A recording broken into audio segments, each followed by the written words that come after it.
The Dallas Cowboys, America's team or America's frauds? We're going to get into that and a whole lot more. This is Football Friday.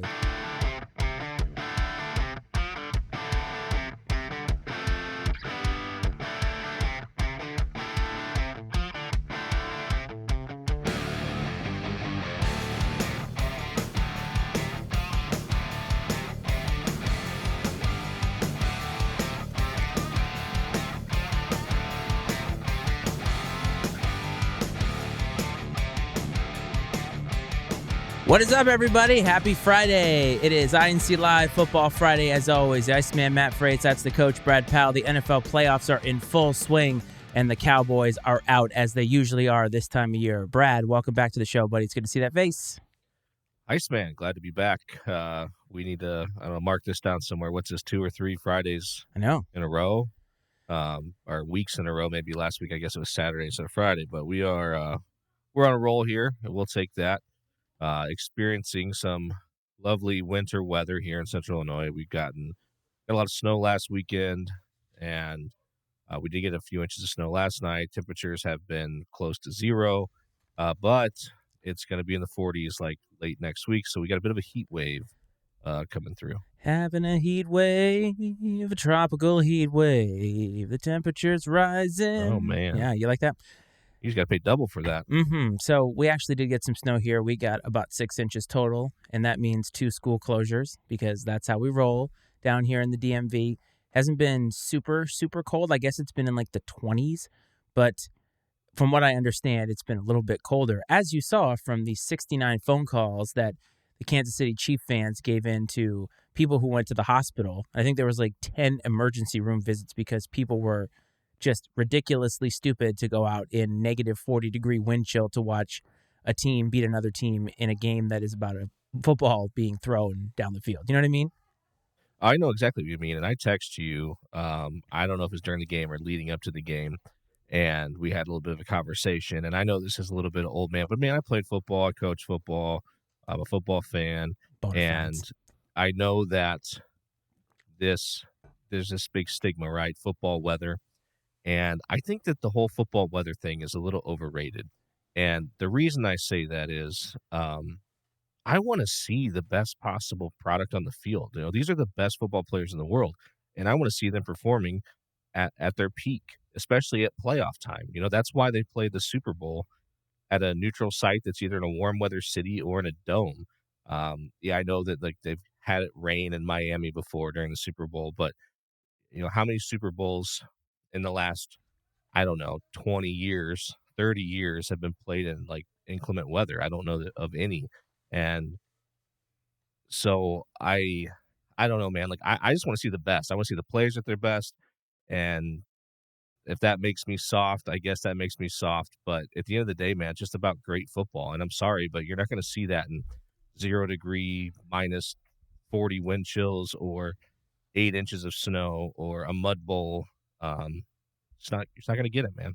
Yeah, and I don't know how you regulate that because there are so many places in the NFL that are outdoors, and when it rains, it's like, what's the line for weather? Now, I'm with you on this when it comes to extreme weather. Think about Buffalo, how they had to ask people in Buffalo. This is a billion-dollar corporation asking citizens of Buffalo to come shovel them out because they had too much snow in the stadium and the extreme cold. Now, I think the snow a little bit less so sometimes because I think unless there is a ton of snow while the game is going on, it doesn't necessarily fundamentally change the way that football is played. But watching that Dolphins-Chiefs game the other night, the Dolphins looked like they had just learned to play football that morning. Tua looked so uncomfortable. He almost looked like he didn't know how to play football. Like at some points, he looked like a Neanderthal throwing a football for the first time, like a caveman coming out and being given this oblong thing and saying, throw this, do whatever it is you want with this. And the Chiefs played in the same weather, but obviously they have a little bit more time to prepare for that in that weather. They're used to playing in colder temperatures, at least the players that have been on there for a while, and they didn't look quite as ill-prepared for it, but the Dolphins had no chance, and that's not what you want in the playoffs. I understand that home field advantage, as you said, but I think we're reaching the point of sophistication where we can make it that this game that's already hard enough, it's already difficult enough with all the injuries, and why add weather on top of it. And to the point that it was so damn cold, Patrick Mahomes' helmet cracked. Think about that. Have you ever seen that before? No, I've never seen that, and, I wanna talk about that too here in a second, but I listened to Travis Kelce on him and his brother's, podcast, and he was talking about how cold it was, and said it was just flat out miserable, and said that, anytime if he'd come out for a play or between series, he's like, "I'm in front of the heater, man, trying to heat up my hands and my feet." He's like, "I literally could not feel my hands or my feet for the majority of that game," and he talked about some of the stuff guys were doing to try to stay warm, but there's only so much you can do when it's that cold. And that's the tough part is like, it's not that it's just uncomfortable to be out in those temperatures. Like your hands and your feet freeze. We've all been there out in cold where all of a sudden, like you can't grip things as well. You don't have the same sensation like in your hands and your fingers that you do when it's a normal temperature. I mean, it changes things. And also the fact that there's no way to simulate that. If you're a warm weather, if you're Miami or Arizona or well, some of these teams in Southern California, there's no way to simulate that environment. Um, and then I get, well, hey, you should win so you have home field advantage, but it's just such a, I don't know. I just feel like it's such a ignorant take because playing in poor weather, we don't get the best. And you mentioned the helmet cracking, and I actually came across a TikTok of a sales rep for Visus, and that's who makes Patrick Mahomes' helmet. And the cool part about it, because there was people freaking out, like, "Oh my god, this must mean that helmet's a piece of crap," and blah blah blah. And this dude said, first of all, he said, "Let me ask you three questions." He said, "Did the helmet do its job?" Answer: Yes. Um, how often is because I mean, yes, the pros are the pros, but they get to pick their helmets. There's plenty of choices, but if you're a high school athlete, a youth football player, you just kind of get whatever's available in the program. It's like how many youth players are going to encounter hits of that velocity, and how many youth players are going to be playing in those temperatures and conditions? Because obviously, plastic does get more brittle the colder it gets. And I thought they were great points. I mean, in my opinion, like the helmet did exactly what it was supposed to do. The helmet failed before it caused him an injury, which is it's the same way that like a lot of cars are built, man. Like they're built to break before it gets to a point where it hurts you. And I think it did that. And if I was that company, I'd be using that in some sort of positive marketing way if I could. But unfortunately, most of the public are too ill informed to realize that what happened was actually a good thing. Yeah, what's funny is they hone in on the helmet not working and not on the fact that football is inherently dangerous. Like the reason that this happened is because two men's head collided at full speed, and it's like that's not the problem. The helmet failed. Well, how often is anybody doing that kind of activity in the kind of weather that they had? Now you've had that kind of weather. Schools have closed. You've been working from home at times. It's not safe to go outside on the regular. So you try to limit your exposure outside to the least amount of exposure as possible, taking your kids somewhere or going to the store, whatever. But playing a game on this field for 4 hours, and not just any game, but a game where people are, again, hitting each other, the fact that a helmet has never had this issue, and this is the first time I've ever seen it in 40 years of life, tells me that these helmet manufacturers have been doing a good job at what they're supposed to do. And as you pointed out, people are just ignorant about how all of this works. And it's just funny to me how people get disassociated with those things where football's cool, but oh man, the helmets can't crack because that's just a bridge too far. Yeah, I mean, but Patrick Mahomes didn't even know it broke. I mean, and that's what's so great about it. He had no idea that it even broke. The helmet did its job. It's it's one of those deals where you could tell the helmet obviously absorbed the blow, which is what it's designed to do. And some of these other manufacturers, other helmets don't do that all the time. That blow transfers into the head and that's where these concussions and stuff come from. And we Yes. have a guest. Yes. An early guest picker tonight. So we will set up our guest picker, but I agree with you about this stuff with the helmet. And I thought it was funny. Now, to me, it was indicative of the ridiculousness of the game, not to me indicative of the failing of the helmet, if that makes sense. So I thought people were focused on the wrong thing, as they usually Yeah. are. So we will break down Wildcard Weekend in a minute, but we have some business to attend to. So, James Allen, welcome to the show. How are you? What you got on your Excellent. shirt there, buddy? Excellent. What's on that shirt you got What on? have you been wearing all day today? My Teenage Mutant Ninja Turtle pajamas. That is correct. Nice. And you were home today because you had a snow day, right? Yeah. Yes. He has had 2 snow days this week, the first real snow days he has ever had because his school actually closed. This is the first snow we've gotten in the DMV, I think, in 2 years. So, Wow. the DMV. Nice try.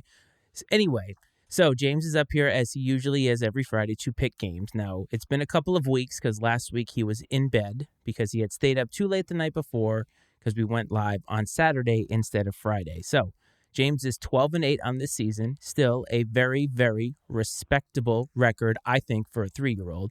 He picked Michigan to win the national title, which we know came true. Sorry to our Pacific Northwest friend, but the prognosticator of prognosticators was correct. He also picked the Dolphins to beat the Bills in Miami with the division on the line.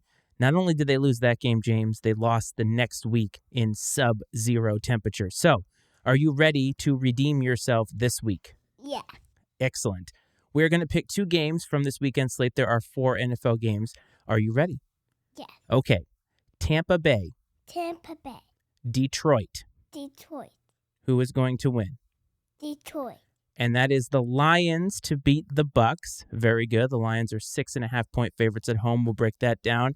Okay, so we have that one. That's a solid pick, I think. Are you ready for the next one? Yeah. Kansas City, Kansas City. Buffalo. Buffalo. Who's going to win? Kansas City. Okay, and that is the Chiefs to beat the Bills in Buffalo. Patrick Mahomes' first ever road playoff game. The Bills are 2.5-point favorites at home in that game. So to recap, we have the Lions over the Bucks and the Chiefs over the Bills in what is considered an upset. James, those are 2 actually pretty fantastic picks, I think, for a guy who knows absolutely nothing about football. And we couldn't ask him if the Lions would win because who are your favorite teams? The Lions and the Dolphins and the Cowboys. Okay, so we have a couple of losers there, but the Lions are still in it, and James will be watching furiously as Baker Mayfield and the Bucks head into Detroit to face MCDC and the old Lions. So what else would you like to say to Coach Brad and everybody who is watching right now? Daddy, I thought there was 1, 2, 3, 4. There is 4 games. Thank you for letting everybody know that. And you have picked 2 of them because we need to ease you into this. You started out picking 1. You were excellent. Once we got 2, things started to go off the rails a little bit. So we are going to keep it at 2 games. Would you say good night to everybody? And you will see everybody next week? Yeah. Can you say it actually? Good night, everybody. And I'll see you next week. And I'll see you next week. All right, buddy. Thank you so much for coming Good up night, here. James. Say good night. Good night.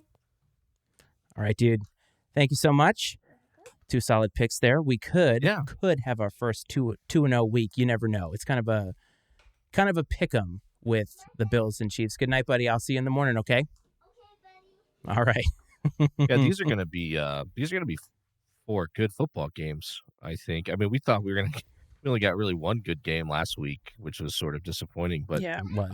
I think that I think we're gonna get 4 good games, which I'm looking forward to. And one last thing, not to keep digging up the thing about the cold, but I was sitting here thinking about how, like, when it was, 0 degrees here, negative 4 or 5, the wind chill was like negative 30 or 40.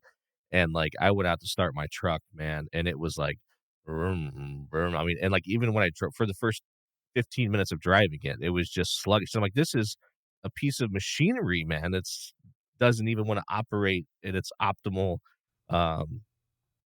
performance, in these conditions, let alone a human being that's much more fragile than this. And so it's wild, man. But whatever, that's behind us. I mean, who knows? The conditions in Buffalo this week might be terrible. That is true. So before we get to next week's games, we're going to recap or sort of talk about some of the narratives from this past games. And I think the one that everybody was talking about this week was the Green Bay Packers and Jordan Love going into Dallas and not just beating the Dallas Cowboys, but absolutely shellacking the Dallas Cowboys, embarrassing them, bullying them, whatever facsimile of those words you'd like to use. The Dallas Cowboys played awful. They looked awful, and it was another early exit for the Cowboys. And the talk of the town this past week has been about changes that should come in Dallas. And the one I've been calling for years that isn't happening is Mike McCarthy is going to remain the head coach. And I want to debate that a little bit with you. But first, I want to ask you about the Cowboys, because this is not just a one and done situation where, hey, you have a bad week. It happens in the NFL. This is a continuing trend with them since the Jimmy Johnson days. And at some point, something has to change for them. And I don't understand how they can continue to see the same results and keep doing the same thing. But I want to hear your thoughts first, because I think you're a little bit less passionate about how crappy Mike McCarthy is as a head coach.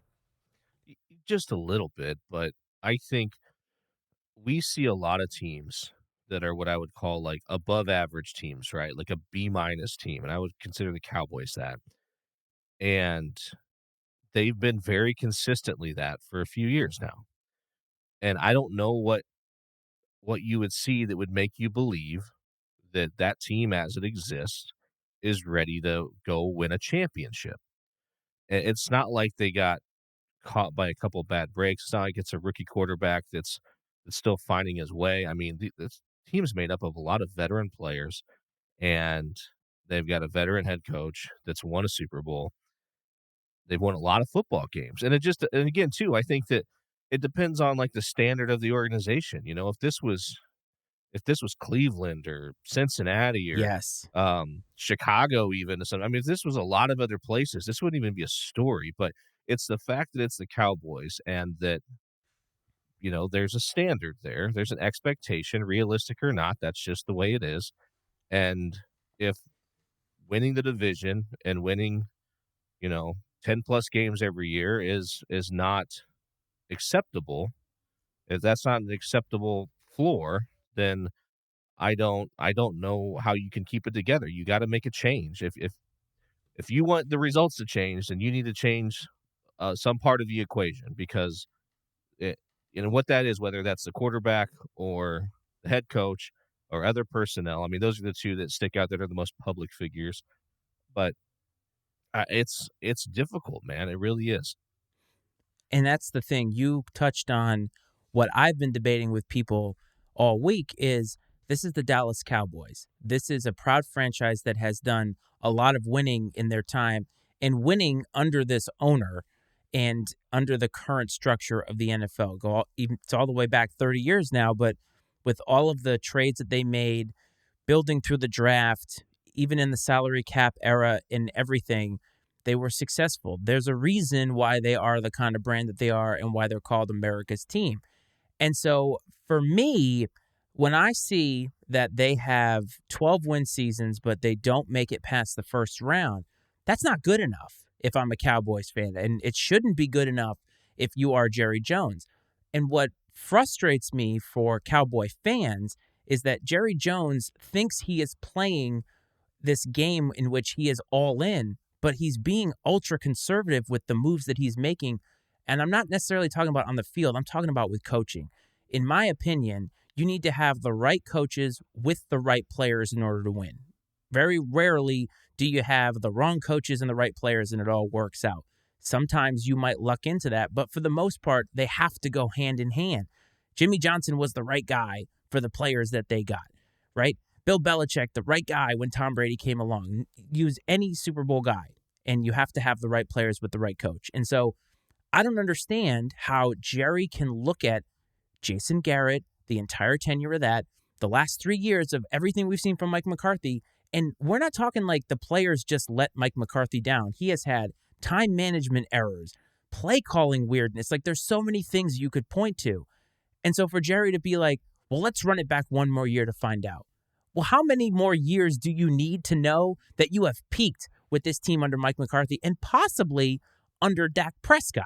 I just don't understand. He's making an ultra conservative move for a guy who should, and honestly, he has the kind of money to just shove his chips all in every single year. It doesn't matter. I don't understand why he's not doing that.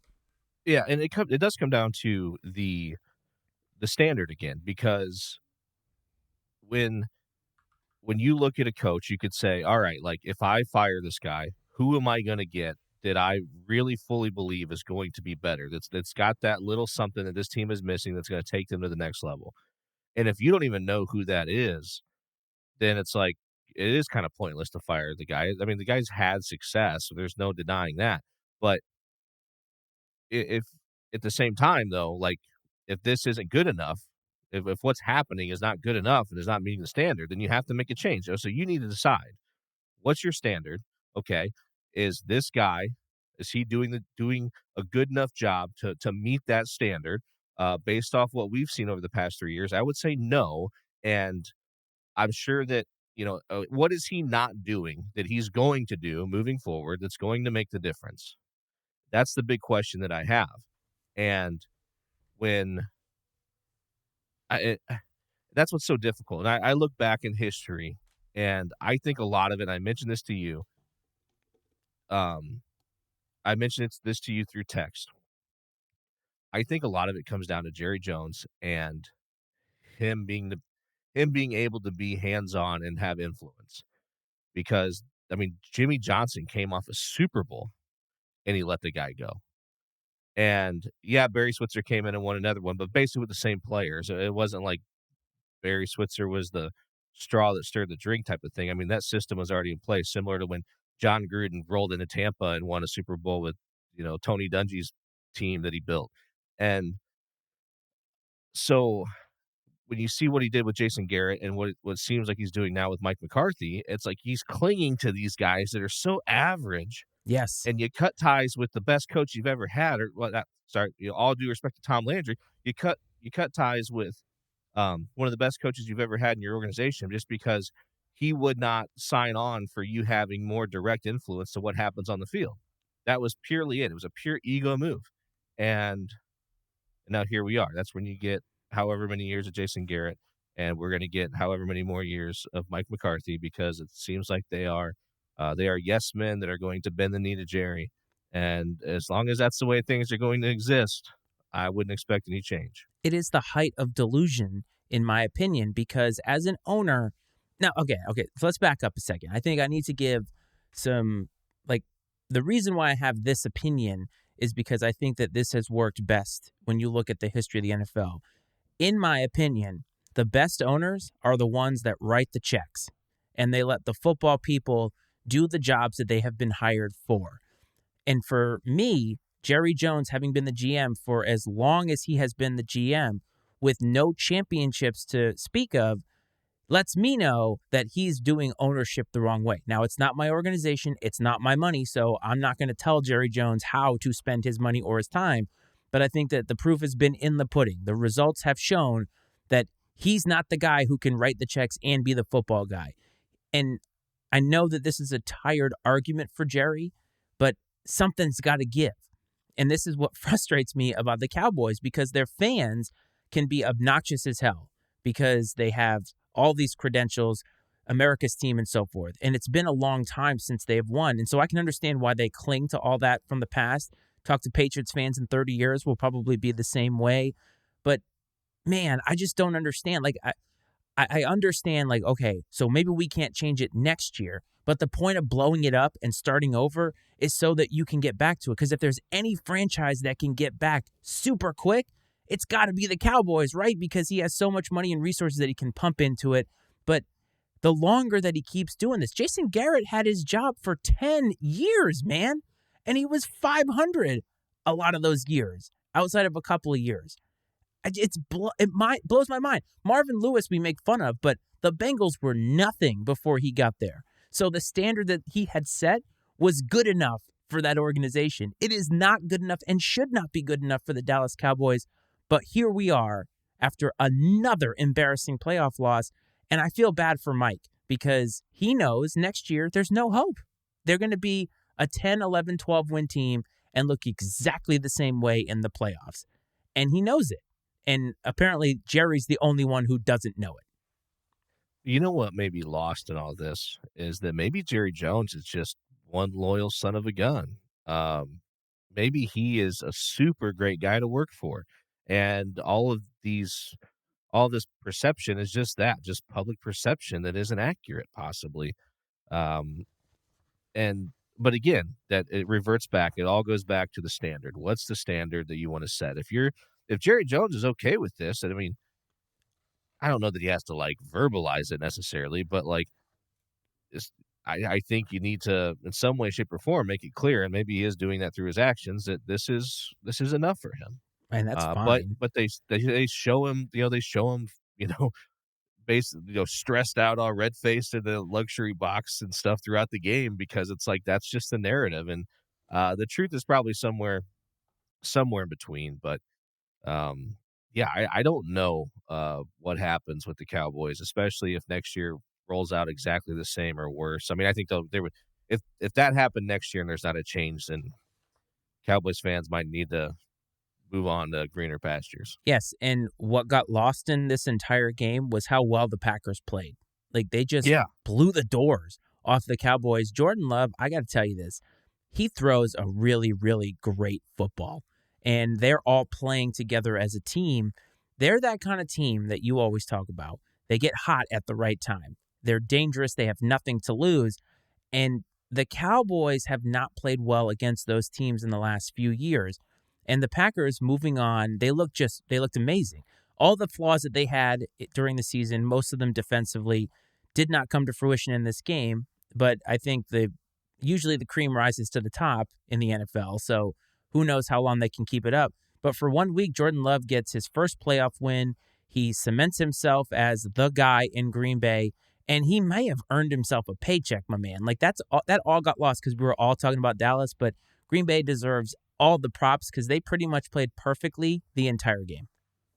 yeah, and we mentioned this last week. Talk about winning the quarterback lottery for Maybe. basically 3 decades, is what it appears.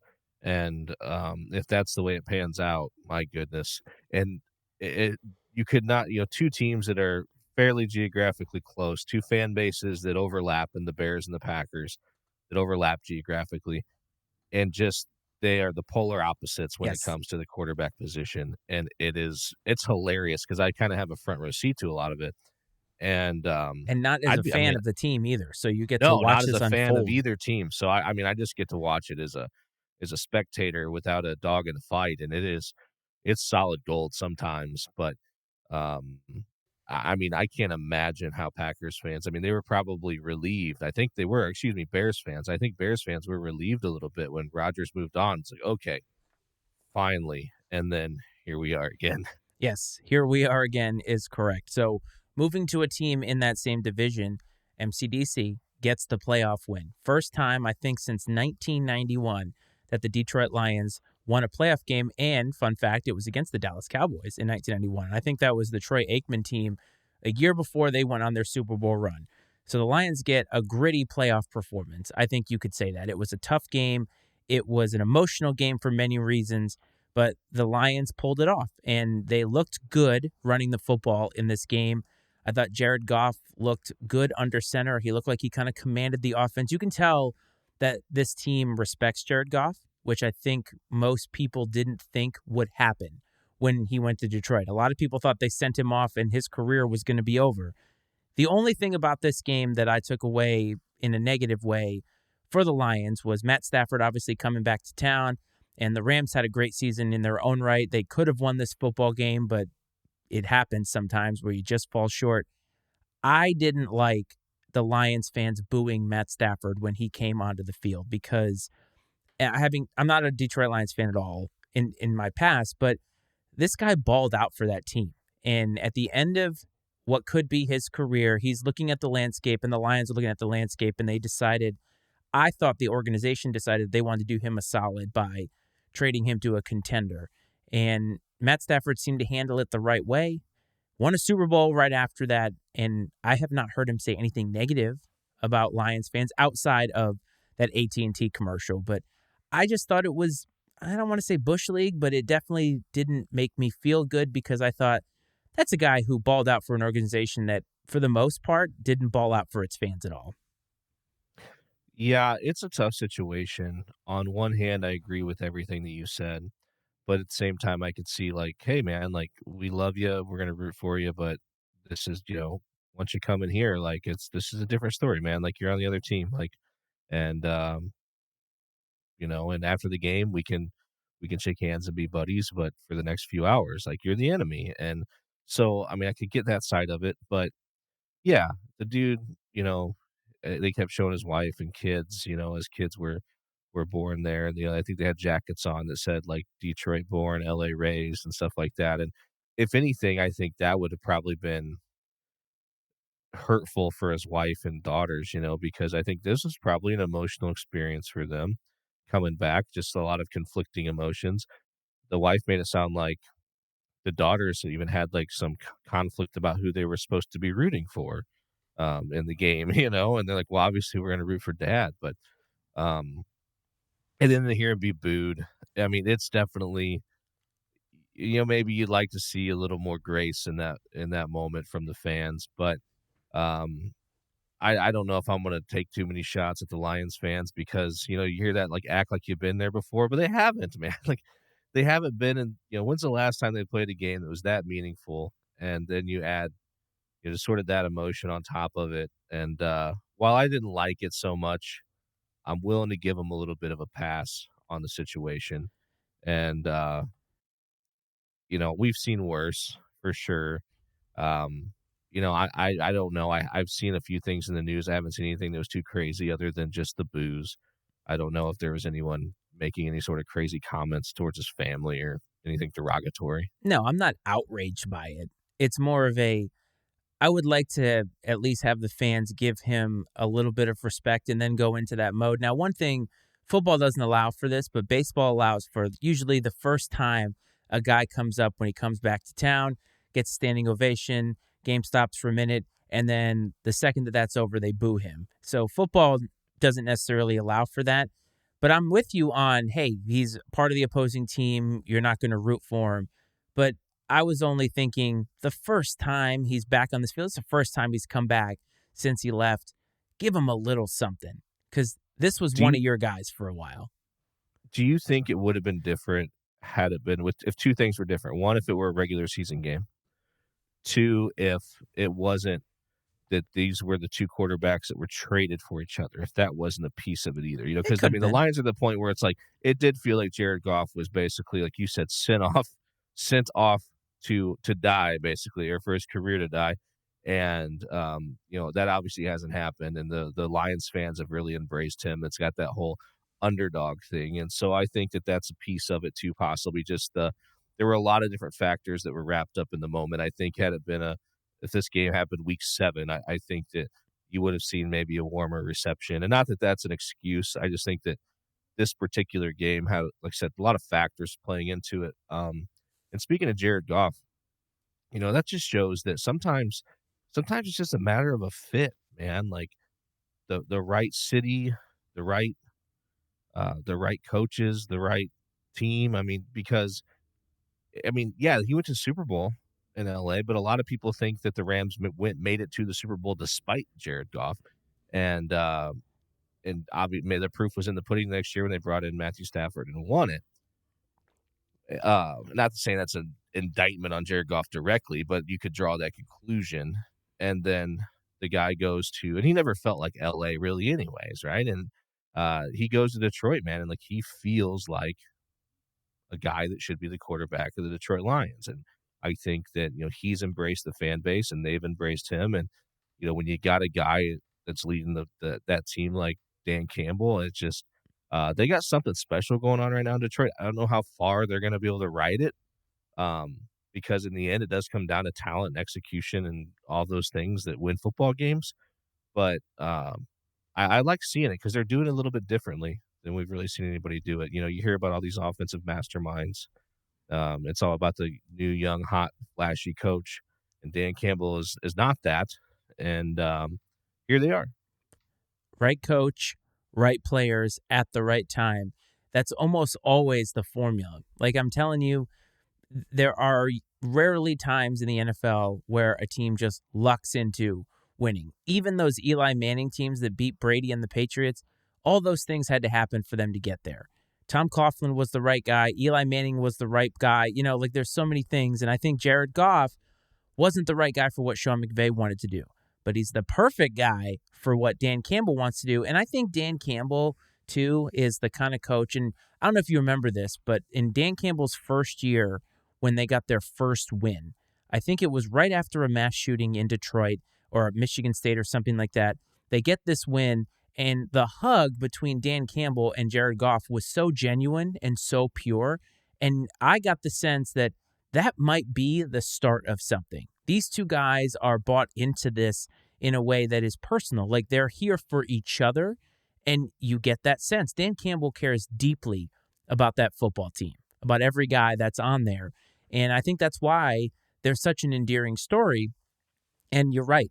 Everything that is happening for the Lions, no matter how far that they get, is all because of everything converging on itself. And let's be fair, you could make the argument that both franchises won that trade. The Lions won because all the pieces that they got, including Jared Goff, got them to where they are now. The Rams and Matt Stafford won a Super Bowl, win-win. That's one of those rare trades where you feel like, wow, everything kind of worked out for everybody. And so the Lions move on. The Rams go home. I don't think Matt Stafford's going to retire, but certainly getting up there, probably thinking about it. But a playoff loss sometimes can motivate you a little bit. So he has a lot to build on for next year. And speaking of building on, I knew this was going to happen. All of America knew this was going to happen. And Baker Mayfield and the Bucs beat the Eagles, and they beat them soundly. The story here is, of course, the Eagles. We talked about Sirianni last week, but I want to start with Baker because I've been saying for a while that Baker is the comeback player of the year, and I love that he got a little bit of a redemption story after everything that happened in Cleveland. And I think, again, right guy, right players, right time. It's all working out. And the Bucs, even if they get stomped this weekend against the Lions, this is a good story. Baker's a good story, and I'm really happy for the guy. Yeah, I'm super happy for him. I've been very open about my fandom of Baker Mayfield. I like him a lot. I like he's got that little kind of underdog chip on his shoulder sort of deal. We talked about how we thought maybe his experience in Cleveland kind of humbled him a little bit, and I think that maybe some of those things that some of those traits that he exhibited early on in his career that made him a little undesirable or unlikable to folks have kind of gone away to some degree. And obviously he's got a team that believes in him, that's rallying around him. And I mean, even Dan Campbell mentioned in a press conference this week how much respect he has for Baker Mayfield, and said that when he was back when Baker was coming out of college, that Dan Campbell was down there for a pro day to look at some receivers at Oklahoma. And you got Baker here who's going to go the top 10, end up going number 1. He's going to go top 10 in the draft. He knows that. And he had a workout. Baker had a workout himself the day before, had one later that day somewhere else. And he was out there throwing for his receivers. He's like, you don't ever see that. Normally guys are like, oh, I got to save my arm, whatever. And he's like, that's a good teammate, and, kind of talked about stuff like that and how much respect he had for the guy. And I think that, we're seeing some of that come to fruition for Baker now, which is really nice. When you go back and look at Baker's career trajectory in the NFL, taking out Carolina and the Rams last year, because Carolina obviously was a football team that was not ready to win in any way. And obviously the Rams were in shambles last year with all the injuries. They were just trying to keep it together. But when I think about his time with the Browns, the more time that goes by, and this year specifically has made me feel more strongly about this, I think he got hosed by the Browns, and they made a major mistake getting rid of him. And they got rid of him because Odell Beckham, who in my opinion was not washed, but very close to washed back then, got him kicked off the team, basically. And where did that leave them? Nowhere. Right. No, that's a really good point. That's a great point. Here's a question for you. I mean, are the Bucs going to bounce back from Brady faster than the Patriots did? It's possible because they do have this core that was still kind of remaining from the Brady years, but they still had a lot of problems this year. They were only 9-8. Keep that in mind. And Mike Evans getting closer to the end of his career than he is toward the beginning. It depends on how they draft. And if they're all bought in on Baker Mayfield after this year, it's very possible that they could be a consistent playoff contender for a few years here. But are they going to recover in the kind of way that they are winning Super Bowls? That might be a stretch. But you never know. This could be the kind of year where they build upon that. And if they, again, build around Baker and continue to do what they did this year, which was allow him to be maximum Baker and allow them to win football games, then there is a chance. But the Patriots obviously did not do that very well with Mac Jones, and we've learned so many things about them since then. But I think, again, Todd Bowles, he's not really a guy, like, he's not the kind of coach who's volatile in any way. And that has been something that has been a criticism of him. Except, I don't know, did you see his answering of the question from the reporter? I was just thinking about that. I was too. I've watched that far too many times, but every time I watch it, and for those of you who are watching or listening whenever you get to this, Todd Bowles was asked about whether Tampa and his team was concerned about the weather in Detroit when they go and play the Lions, because the reporter rattled off all of the weather stats and he just smiled and very politely said, "You do know they play in a dome, right? And, we're not concerned about the weather at all because they play in a dome." I, I laughed so hard at that, and I wasn't even laughing at the reporter, but also, isn't that the reporter's job, man? Like, can we not poke a little bit of fun at this reporter for asking, honestly, a stupid question? Yeah, it's like, what planet are you on? Like, did you just get dropped out of outer space and asked to go to this press conference? Like, you have zero idea about the fact that the Detroit Lions play indoors. I don't know how you could be sports media and be completely oblivious to that fact. Let's be But fair, you did not know that Joe Girardi got fired, so we have that's made these mistakes on the show but before. you could not be people who are getting paid to do this for a living and make that mistake, in my opinion.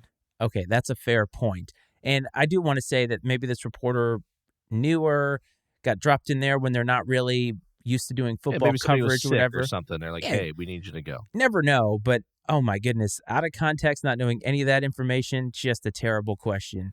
So, just a What terrible if somebody question. set her up? What if she was like filling in because someone got sick last minute and they said, hey, like, please make sure you ask him about how they're going to handle the weather in Detroit, knowing that she had no idea and teed her up for that. Maybe, but isn't a simple Google search something that should be in the cards if you're brand new? Like, if I'm brand new and I'm not taking somebody's word for it. Like, if somebody says, make sure to ask about the weather, I'm looking up all these factors. And probably one of the first things I'm going to find is, wait, they play in a dome. Why would I ask that? And that seems to be something reasonable, although today people make Google searches for things and think that they're experts or don't know what to search for. So maybe that's not something that's reasonable to ask for at all. I don't know. Yeah, who knows, man? But either way, it was a funny moment for sure. Absolutely funny moment. Also a funny moment is what's happening in Philly with the Eagles. I don't know what to make of this situation because I've talked to a few people. So our buddy Cleve is on the train that Nick Sirianni should be fired. Now, Cleve also fires everybody, so I'm not sure how much water that holds. I'm on the boat that you don't fire him right now, but this is Philly. This is not a city that has a lot of patience for this kind of thing. And when you start at 10-1, finish 1-6, including a playoff loss, and you went to the Super Bowl last year, that currency is gone. The Super Bowl currency is gone. But I think it's a little bit rash to fire the guy unless there's something that you really can point to that is the linchpin for why this team faded so badly down the stretch. To me, I think it's a lot of factors, and I think you got to give Sirianni a little bit more time to right the ship. Yeah, you have to look at it and say, what broke on the Eagles this year? And was that something that was directly related to Nick Sirianni in some way, shape, or form, or fell on his shoulders? And if so, do you think that it's something that he's able to fix? Are there fractured relationships with star players on the team? Because if so, like, guess what, man? Like, we've seen in pro sports, like, you could be the biggest, the best coach you could be, but the stars are going to win out at the end of the day if it comes down to picking and choosing between um, Jalen Hurts or Nick Sirianni. Nick Sirianni better start looking for a new job. Yeah, they paid Jalen already. Yeah, and so it depends on the circumstances. I think obviously they feel like he can be the guy moving forward because they're going to retain him. But similar to the Mike McCarthy conversation, I think you need to look and say, okay, like, do we really believe that this guy can get us there? Do we think that there's something that he has control over, that he can change and do differently and improve upon, that's going to get this team a championship, or at least put them in a position to compete for championships consistently? And if you don't feel good about that, then, like, why drag out the process? I feel like in the NFL, I feel like in pro sports in general, like, I feel like whether it's quarterbacks, like starting quarterbacks, or head coaches, I feel like it's pretty apparent pretty quick if they've got it or they don't. And so, but I think some people hang on way too long. I don't disagree, but my rationale for keeping him, giving him another year, if they start out flat next year, then you know it's not going to be fixed. But he just brought them to the Super Bowl, and he was like the talk of the town last year. Things did not go well, and as you pointed out, if there are relationships that are fractured, I get that, but maybe give him time to see if he can bring them back together. But it's going to be a difficult road because they're losing Jason Kelsey, who's going to be retiring. The league has figured them out. So, and if they ban the tush push or the brotherly shove, then this team has a lot that they have to overcome. I just personally would want to hear from Nick Sirianni, of course, and talk to the players. Get them But on. yeah, I would love to get him on. But it seems to me that I would give him a little bit of time because, as you pointed out earlier, well, if you're going to get rid of the guy, who are you going to bring in to make all of this work again? And their success is not that far away. Like, they were a couple of plays from winning the damn Super Bowl. So it's just interesting, though, because Philadelphia and the Eagles are a great example of it matters more in some of these cities. The SEC talks about how it matters more, but Philly, Boston, New York, LA, this shit matters way more when this stuff happens. And people lose their jobs a lot faster in some of these cities than they do in other places. And I think it's just a great example of it. But Philly fans, for some reason, they're more entertaining to watch because I think that they're some of the more volatile and fanatical fans when it comes to this kind of stuff. So it's interesting to watch as an outsider's perspective. Oh, I definitely agree. And I have a question for you in relation to the Eagles. So, Yes. Jason Kelsey, right? I like Jason Kelsey. He seems like a man's man, funny guy. Yep. Does it seem like they're making a much bigger deal out of his retirement than we'd see out of any other center that would retire? Yes. I mean, now granted, he's probably the most well-known center in the league. I'll admit that. And obviously, he's Travis Kelsey's brother who's dating Taylor Swift. They have a podcast. I mean, so there's a lot of other factors that maybe contribute to this from a popularity side of things. But it just seems like everywhere I look, I'm seeing Jason Kelsey retiring, Jason Kelsey retiring. I'm like, this happens every day in the NFL. It's news because of all the other stuff you mentioned. His brother, the Taylor Swift thing, really. The Kelseys blew up in the last year because they played each other in the Super Bowl. There was a documentary made about them, and now one of them is dating Taylor Swift. They have one of the most popular, if not the popular, sports podcasts. We are right underneath them in the nation, and I get it to an extent, and he's one of the good guys. I think too often we don't recognize the good guys, but I agree that it's a little strange to get this kind of love for a center because centers have come and gone on a lot better teams in the NFL than this guy. But hey, look, he put in the hard work. He had a great career, Super Bowl champion once, could have been twice, and parlaying that into what he's going to parlay that in. He's going to make just as much money not playing center as he is playing center. I think it's just the nature of where we are, my man, is these things are much more highlighted than they ever were. And you can be a center now and be a popular guy. I mean, I think that's what it is, too. He's the first offensive lineman we found wholly interesting. Then, I mean, can you name another one that's this interesting and this out in the spotlight that currently plays? No, that's it. It's more his celebrity, I guess, than anything else. Because, Joe Thomas retired a few years ago, one of the best offensive linemen to play the game, and it was like you'd have to turn to if the newspapers were still a thing, you'd have to turn the last page of the sports section to even see that, So, and he's got a podcast too, by the way. He does. You know what? I've heard of him on the sports shows on TV and different things. I don't care for his takes, man. No. I disagree with a lot of his opinions. But you listen because you disagree with them. See, that's what we need to build upon here. I don't really. here. There's just a few that I've heard. He's a much better lineman than he is a media personality. That's interesting. That's a good segue. I know that we're talking about this, and we're going to try to have a shorter show this week, but the changing of the sports media thing. Now, I did that monologue about Pat McAfee, Stephen A., and all that, but I don't even want to talk about that. It's the fact that now former players have this platform that they never used to have. People want to hear from these guys in one way or the other. And you talk about Joe Thomas, I find him to be the same way as you do. But somebody who I actually have come to enjoy listening to is actually Cam Newton for some reason, because I find his honesty to be very refreshing. And also when he is asked about the opinions that he has an actual intelligent answer to go along with it. It's not just because, well, I played in the league. And we are in a place now where players have that platform and are taking advantage of it. And I think it is lending itself to this idea of sports media being so muddy and so not clear about what it was. Like, journalism's kind of gone. I mean, somebody called me a journalist the other day. They're like, you're a journalist now. You can have an opinion on this stuff. I'm like, I'm not a journalist, but you're absolutely right. I can have an opinion. I can go live anytime I want and give my opinion. And you know what? A lot of people want to hear it over the traditional people that we've heard opinions from before. And that's just kind of the road that we're going down. And Jason Kelce, very much a beneficiary of that.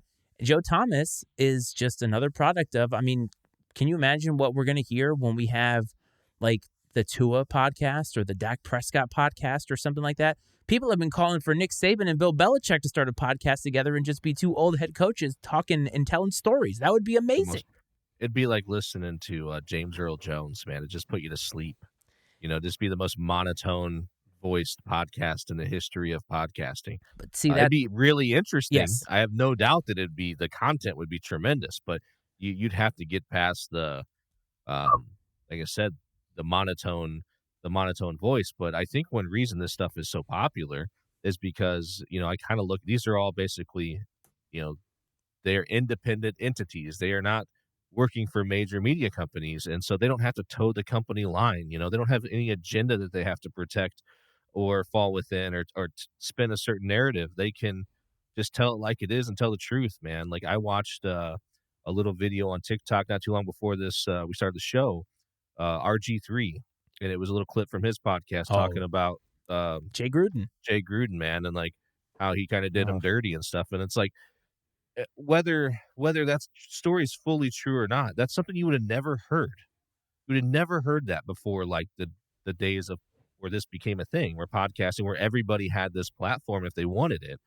And that's what's great. That's what's great about what Cam Newton does, and Pat McAfee. That's what's great about what he does, because you hear so many like behind the scenes stories, or and I love listening to that stuff because I feel like it gives context to some things. Whereas fans, when we see stuff like, we don't really understand this or understand why this is that way, because I think from watching a game as a fan, you just see the game on the field without really any consideration for the fact that these are 60 grown men that are spending months and months together. Like, these are relationships that need to be at least strong enough to function together. I mean, very closely together. These guys share a locker room, everything else. Like, we've all had at some point in time in our lives roommates, things like that. Like, shit gets tense sometimes. You know what I mean? It gets awkward and uncomfortable, and when you're around people too much. And so I think that to kind of get a little bit of a look into some of that stuff and how those things were managed in different situations, I find that really interesting. I do too. And that's what I think sells right now, which is why we're going to try to get a lot of these guys on the show, want to hear some behind the scenes. But honestly, I think the behind the scenes stuff is fascinating. Whenever you talk about it from your perspective as a high school coach, to me, that's fascinating, because it's something that many people don't have that perspective. They think to themselves, I've been watching football forever. I know what's best. No, you don't. You don't know everything that goes on in that locker room. And we've given shit to coaches like Arthur Smith. Now, I think we were right about that because he got fired, didn't know what he was doing from everything we saw on the field, but we also don't know the relationships that he had with the players. Maybe there was some team-specific thing that they were all in agreement upon about, this is what we're going to do. We don't know. The insight, though, I think is interesting, and I think Jason Kelce is tangentially part of that for his part in the whole Travis Kelce, Taylor Swift stuff, which would be interesting to see if Travis Kelce retires after next year and then he's no longer dating Taylor Swift. Will the Kelces be this interesting? My guess would be no, but in today's sports paradigm, you never know. So rounding out Wildcard Weekend, Texans won, as we talked about last week. Chiefs won against the Dolphins, and the Bills dominated the Steelers in the Snow Bowl. That really wasn't the Snow Bowl because there was no snow on the field. So that moves into this weekend, which is the divisional round. We have the Texans and the Ravens. So the Texans are the emerging team, kind of like the Jags were last year, and the Ravens are the heavy favorite in the AFC. At least they were coming into the playoffs. Now, I want to ask you a question about this. Who has more pressure on them, the Ravens or the Texans, to win this game? Because I think that all the narrative right now is, can Lamar Jackson and the Ravens win in the playoffs? Because to date, they have not been able to. Yeah, the pressure's on the Ravens for sure. I mean, the Texans are playing with house money this year. They have nothing to lose. Everybody we talked about it. Everybody expected them to be terrible, absolutely historically terrible, and they've been anything but that. So I think that the pressure's absolutely on the Ravens. And my question to you is, do you think that the Ravens are laser focused this time, and the Texans, while a great story, just do not have the firepower to hang around with the Ravens, and this is not their year? The Ravens are just too good for this? Because that's kind of the way I think that John Harbaugh, seeing his brother win a national championship, is like, hey, look, we can't lose in the first game. We need to at least make it to the AFC Championship. We've got to win this game. Yeah, John Harbaugh is a veteran coach. He's won a Super Bowl before. He knows what it takes. For them, I think the biggest thing is getting some of these younger guys that have been in the league for a few years, like Lamar, to kind of turn that corner. Um, it's time. Like, haven't been here before, haven't played in these types of games is no longer an excuse anymore for someone like Lamar. So he's got to get over the hump. Um, if he really wants to be known as one of the great quarterbacks in the league right now. And I think that really, I mean, I think midnight's about to strike, right, for Cinderella, as in the Texans. And so I think they give a formidable effort, but I do think that the Ravens are laser focused, and this is where the road ends for Houston. Yeah, I totally agree with you there. Quick question for you. If they were to both retire right now, who would you say will go down as the better coach, John Harbaugh or Jim Harbaugh? I think publicly, like without anyone looking at like numbers, I think they would say Jim, just because his personality kind of has him in the media a little bit more. And I think some of these big time college coaches, like these top, these major top 5, 10 jobs in college football, I think are more. There's more celebrity to having those jobs than there is to being the head coach of the Dallas Cowboys or whatever. In most cases, you don't see a lot of. There's not a ton of personality amongst NFL coaches. I mean, maybe a little here or there, like I think, Mike McDaniel, he's got a guy that's got some personality to him that's a little different than what we're used to seeing. But, these college coaches sort of, they are the program where it's more about the players at the NFL level. So I think publicly they would say Jim. I agree with you, but I think that John Harbaugh has the better resume because I think being an NFL head coach for that long in a league that moves on so quickly from their talent, and the Ravens have been consistently good pretty much the entire time he's been there, and he's reinvented himself. When they drafted Lamar Jackson, that was a completely different mold of quarterback than we'd ever seen.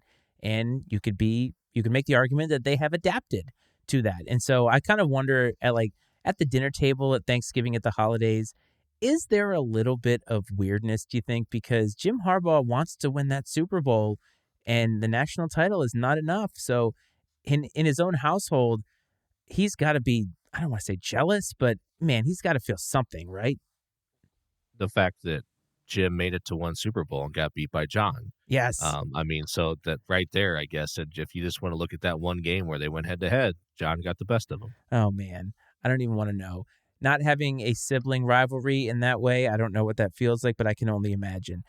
So, rounding out Saturday, Packers traveling to San Francisco to face the 49ers. 49ers are 9.5-point favorites at home. I forgot to mention the Ravens are also 9.5-point favorites at home. This one's interesting because, again, another game where the Packers playing with house money, nothing to lose. But this is an interesting narrative because Brock Purdy and the 49ers have been talked about a lot this season because they're good. And the debate has been whether Brock Purdy is actually good. I feel like Brock Purdy needs to come out and ball out in this game, or else the questions and the pressure is just going to ramp up for him, because I feel like his career is on this in this weird place where he's almost like walking a tightrope because nobody really knows unequivocally whether he's good or not. Yeah, I get what you're saying, and I don't even know if winning some of these games would do it for him. I don't even know if winning a Super Bowl would do it for him. I mean, Wait, really? I think it's really hard for guys that get that game manager tag to, like, shake it. I mean, does anybody think, historically that Trent Dilfer was a great quarterback? No. I mean, it's so that's what I'm saying. Like, you have these guys that have won Super Bowls, Brad Johnson in Tampa or Oof. Kerry Collins and with the Giants that one year. I mean, I don't know if you can shake that, because I think especially in the case of the 49ers where you've got Christian McCaffrey and you've got these great receivers and you've got um, Kyle Shanahan, the wizard, and I don't know that there's just too much talent around him, I think, for him to get much credit. And I'm not saying that's fair, and I'm not saying that he isn't a star, but it's like I think it's hard to go from the perception that's existed as a game manager and to change that. It's really tough to shake that. I agree. But last year, as the seventh round pick, third string quarterback, he really had nothing to lose last year. If they lost in the first game, everybody would have thought, well, they're playing with their third string quarterback. And just a year later, now he's the guy and he's got this massive spotlight on him. He seems like the kind of guy that wouldn't bother him. I mean, on his bye week, he went back to Iowa and plowed fields for his family, so he seems like a pretty grounded dude. But the pressure element is so interesting because I think everybody's going to be focused on how does Brock Purdy look? We all know that the rest of the talent is good, but he's the one question mark, and you have a team coming in with nothing to lose. I still think that the 49ers are fundamentally better top to bottom from the Packers, but there's always that element of danger with a team like the Packers who looked so good on the road, and you think, could they do it again with a young quarterback and Matt LaFleur possibly proving that he's actually a decent head coach now that Aaron Rodgers is out of there? A lot of fun narratives in this game for me personally. Yeah, and the fact that Brock Purdy is the question mark is not based in reality. That's just based off of perception. Brock Purdy has already been, he is a great quarterback. He has performed at a high level throughout the duration of this season. There's no denying that. I think that the 49ers roster is better from top to bottom. I think if the Packers lose this game, you could still chalk their season up to a successful one.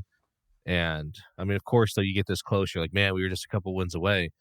So I mean, I'm sure they'd of course take the win, but there's not going to be any, there's not going to be too much heartburn in Green Bay if they don't move on.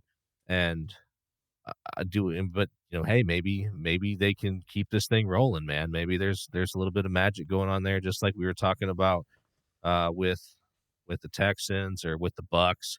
So, I mean, we'll see what they got for him, but I think that the 49ers have been the best team in the league pretty much from wire to wire this year. They had a rough, like, 3-game stretch there for a little bit, but they got back on track, and they're really talented, man, really talented, well coached. I don't I would be I would like to see somebody else just because I feel like they're so good, it just feels almost automatic that they're gonna go to the Super Bowl. I like upsets. I like things shaking out the way people don't expect. But I mean, I think the smart money is on the 49ers this week.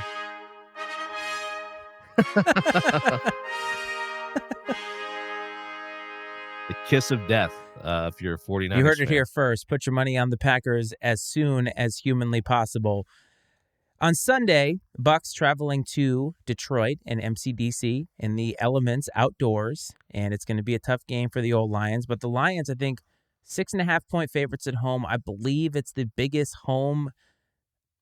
What's the word I'm looking for? Favorite that they've ever been in their playoff history. So that's an intriguing game. I know that the Bucks are a nice story, but the Lions are just right now playing really, really well, playing well behind Dan Campbell. And I think the Bucks are, like the Packers, a nice story, but I don't think they're as talented in some places. But you never know. Baker has a chance to continue this redemption story.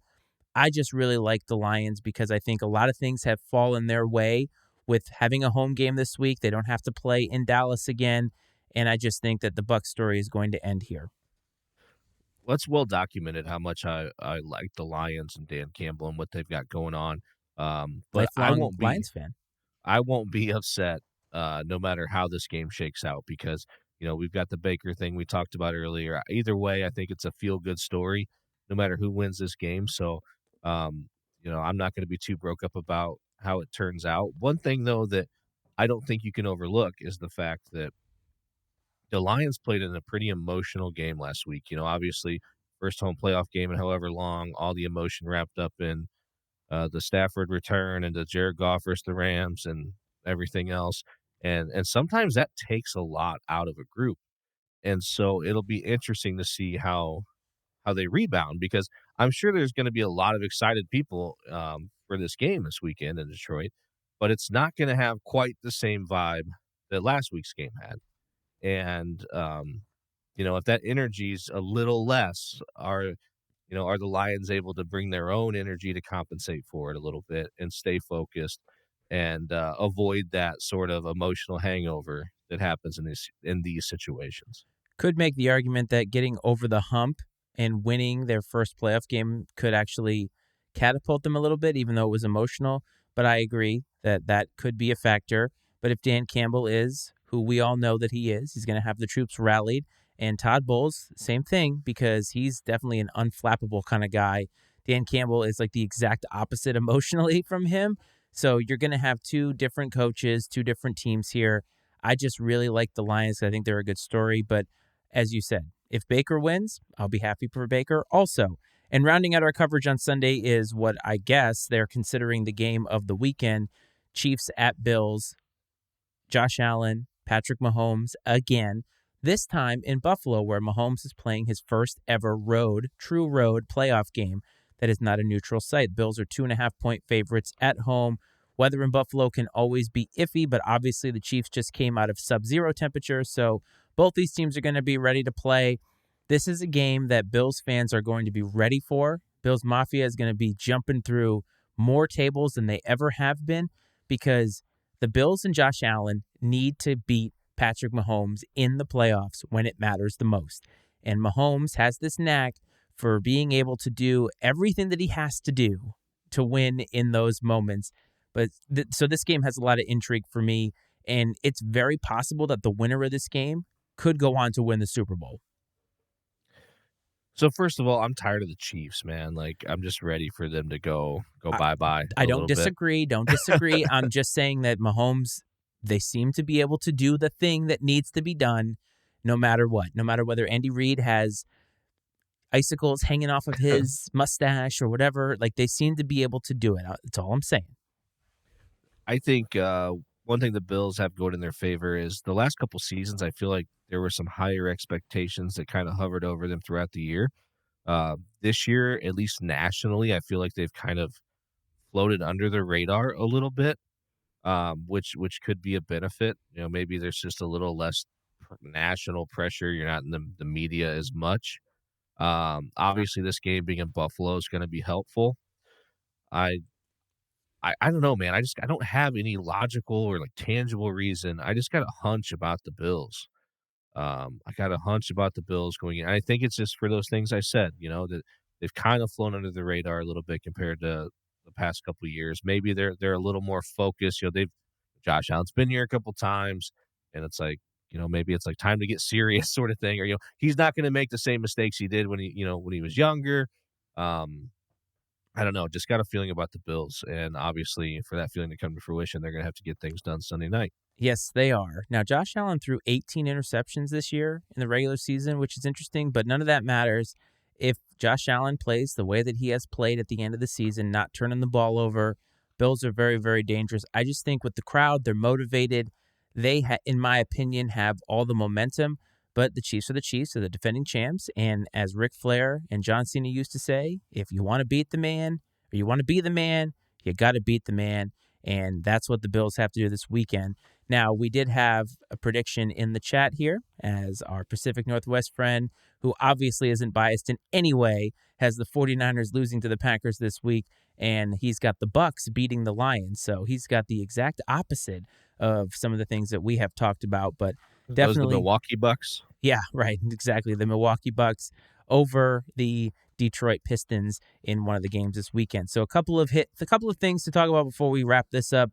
In coaching news, Bill Belichick just finished his second interview with the Falcons, so Uncle Barry will have a great time next year, as Bill Belichick maybe slightly knows how to use some of those things better, but it's interesting because I feel like BB probably still has a little bit left in the tank, but is he the kind of fit for the new age NFL anymore? I don't know. It just doesn't feel like Atlanta to me, man. Like He Bill doesn't. Belichick and the Dirty Birds. I Come know. on now. I know. It's just going to be very, very, very awkward. But it's the kind of thing that Arthur Blank, I think, would do after the disaster of Arthur Smith. And it's just interesting because have you seen the memes going around about Belichick being asked by the Falcons, name a time when you've had to overcome adversity, and he just shows 28-3? I mean, I've hello? not seen that, Come but on. that's great. It is great. So there's that. Jim Harbaugh, as we talked about earlier, has interviewed, I think, with now 2 NFL franchises. I think one of them was the Raiders, and they just picked up Antonio Pierce. They went from interim to the head coach. Harbaugh, to me, feels like a wild card. He could stay, he could not stay, but he is trying to negotiate. I don't know how true this is to stay at Michigan, but without being fired for all the stuff that's happening there. And I'm thinking, if ever there were a time to negotiate something like that, it's on the heels of winning a national championship. I'm like, that's a baller move. Well, my thought though is like if you didn't do anything, if I you feel agree. like you didn't do anything wrong and that you guys are innocent, which he has said, and They've at least maintained. innocent, why would you even have to go there? Hey, It just that feels a little weird to me if it's true. we have been Michigan apologists for the last couple of months with all this stuff, but I agree with you. It's kind of a weird look, but in my opinion, his agent's like, look, dude, if you want to stay here, want to make sure that you're not going to get fired. So we're going to try to ask them because you can't get what you don't ask for. So it's Well, just someone just puts in their contract, you cannot fire me for I any know. reason. Hey, look, our former president recently said that presidents should never be prosecuted for anything. So I guess if they're seeing that, Harbaugh's like, hell, I'm going to ask to not be fired. I mean, I don't want that. Everybody who has a job that's watching this right now, just go and ask your bosses, look, just put it in my contract. I don't want to get fired. And I think it's a baller move. We'll see what they say. Bill O'Brien, no longer with the Patriots, he's the new offensive coordinator at Ohio State. That's a fascinating move to me because that tells me that after last year, when you and I both knew that offensively Ohio State couldn't get it done, they bring in a guy that they know can run an offense. That feels like a guy that's making a hire that's trying to keep his job. I agree. Um, I'm not saying it's a bad. I mean, it's a great hire when it comes to offensive coordinators. A guy that spent time in Alabama, has been a NFL? successful college. Has spent tons of time in the NFL. Has been an NFL head coach. Has been a college head coach. Got tons of experience. So, and maybe that's just what Ryan Day needs. And I mean, because the defense was fine. They did not have any issues on the defensive side of the ball Nope. at all. Elite. Yeah, and yeah, I mean, was it the scheme, the play calling? I think a lot of it, honestly, was the quarterback. They were just lacking at the quarterback position. But no, I mean, solid hire, solid hire. I'm not a big Ryan Day fan, so Neither am I'm I. going to try to diminish it as much as I can. Like I said, a panic hire from a scared man. That's my official word. It's just interesting because Bill O'Brien almost feels like above that job. For some reason, being at Yeah. Alabama doesn't seem that way because Saban to me has always felt like a pro coach in that way. But Ohio State, Ryan Day doesn't feel that way. And I'm like, if I'm Bill O'Brien, I'm taking this job thinking, like, this guy needs me because he's been Tom Brady's offensive coordinator, for God's sake. So he's been places. And Ryan Day has just been to the tanning booth. Yeah, I just imagine, like, in the meeting room one day, like, Ryan Day is like, we're going to do this today, we're going to get after it. Are you okay with that, Mr. O'Brien? That's a Just good run it all point, by actually. him. That's a really good point. Are we good, Bill? Just want to make sure that we're can I call you Bill? You know what I mean? You're right. He calls him Exactly. Mr. O'Brien. And then Cliff Kingsbury, former Arizona Cardinals head coach and former college head coach who won nothing with Patrick Mahomes, has been interviewed for the offensive coordinator for the Bears. Now, this is interesting. Last week we talked about what would we do with the Bears. This potential hire, Caleb Williams finally declaring for the draft.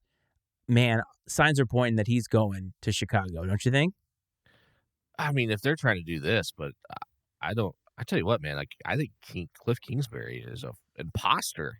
I agree. I mean, the guy is Failed upward. yes, which is absolutely bizarre because we're talking about guys that won 10, 11 games that should be fired, and this guy's not accomplished anything, and it's like he's just getting handed good jobs.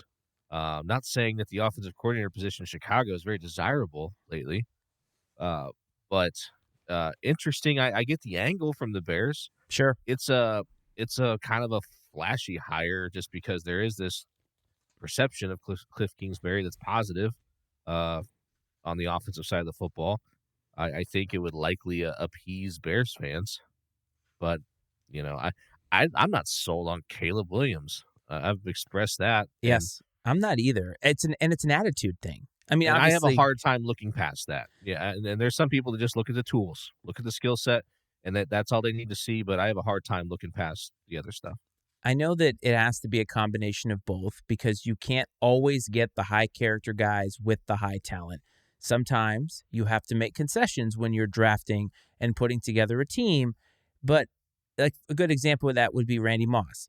When he was coming out, he was a guy that everybody thought had all these off the field problems. Well, guess what? It didn't matter. He balled out. Straight cash, homie. And the thing is, with Caleb Williams, he seems to have some rawness to his game that people didn't think that he had, and that was exposed at the end of the season.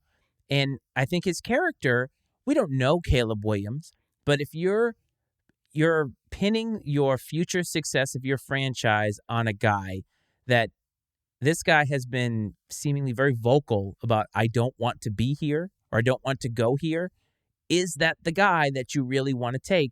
And that's why we said last week, the Bears are going to mess this up. And it seems like all signs are pointing to a fraudulent offensive coordinator and a quarterback that doesn't want to be there. Talk to us in 5 years when the Bears have the number 1 overall pick again.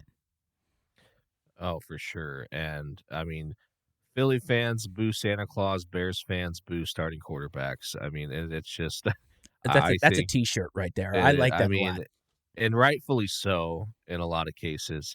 They've just been absolutely punished at the quarterback position, really ever since Cutler left.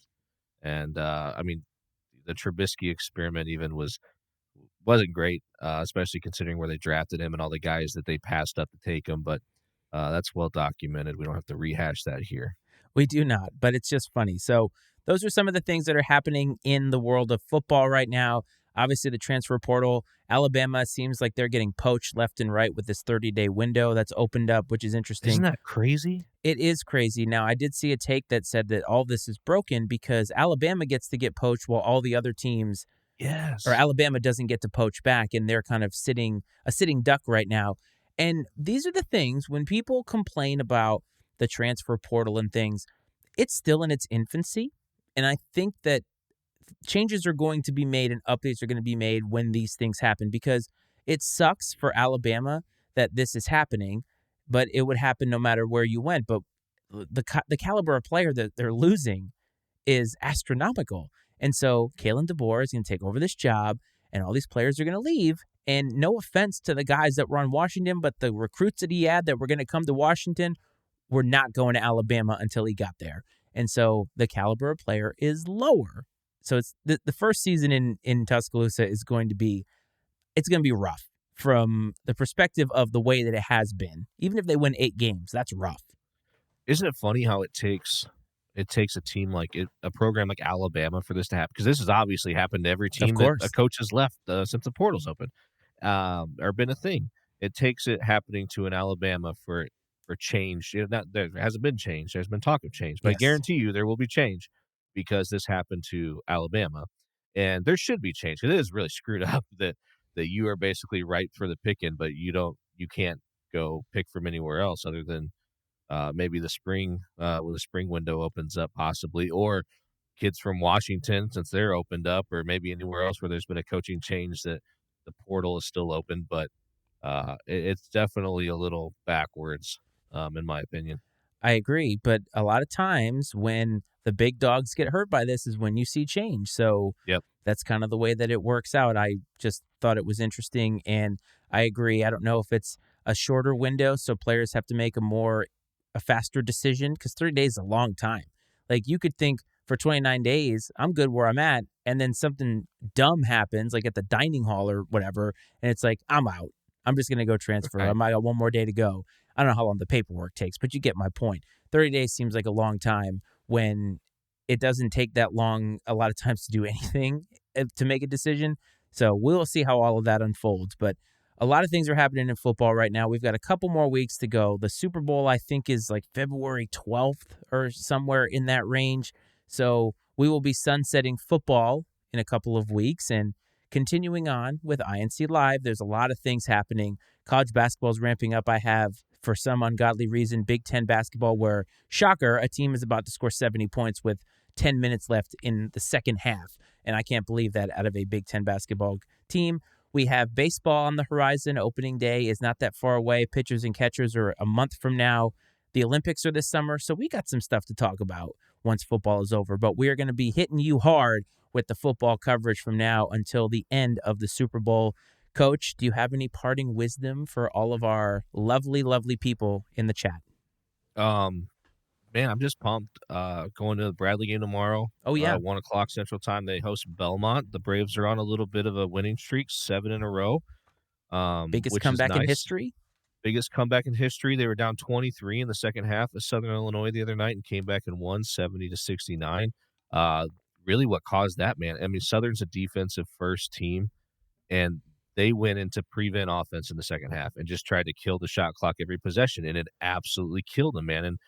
And Bradley played very well, and they shot the ball well, which helped a lot. But Southern didn't do anything to help themselves, and which was fascinating. So yeah, gonna go take in the Bradley game tomorrow. What's fun for me is our daughter is like, she had the option tomorrow we could drop her to friends on the street, wife's best friend, her daughters and stuff, or she could come to the game. And she wants to come to the game instead of go hang out with like other girls her age. You know, she's like, I actually really I like watching the game now. So I'm like super pumped about that. It's a lot of fun. And, picked up some cases. The Bradley NIL group came out Excellent. with their own beer. It's okay. Brave Brew that's sold locally here in Peoria. And which is neat, though. I mean, they charge like $15 for a 12-pack, so I'm sure probably about half of that goes into the NIL fund or whatever. That is okay. It is okay. But a lot of things to look forward to, my man. And I just think that we have a lot of things to build upon from last year. But football is our main focus still. We're kind of a football-centric show during the football season. We love college. And this is the most NFL we've ever talked about, and I kind of like it this way. I kind of like focusing on it at the end of the season, spending most of our energy on college because we dig that so much more from an emotional standpoint. So it'll be sad whenever we sunset football, but do not worry, we will be back. So if you want to find us on all the social media platforms at this point, you should know what they are. TikTok, I&C Sports, Twitter, Iceman and Coach, Facebook, I&C Sports, YouTube, I&C Sports. And if you want to find us in podcasting, Iceman and Coach Sports Show and all your podcast apps. And if you're watching on YouTube, Matty Ice Media Network, MattyIceMedia.com for all the other podcasts that we have. As always, fam, I hope this finds you well, and I hope this finds you safe. And we will talk to you next week. This is Football Friday.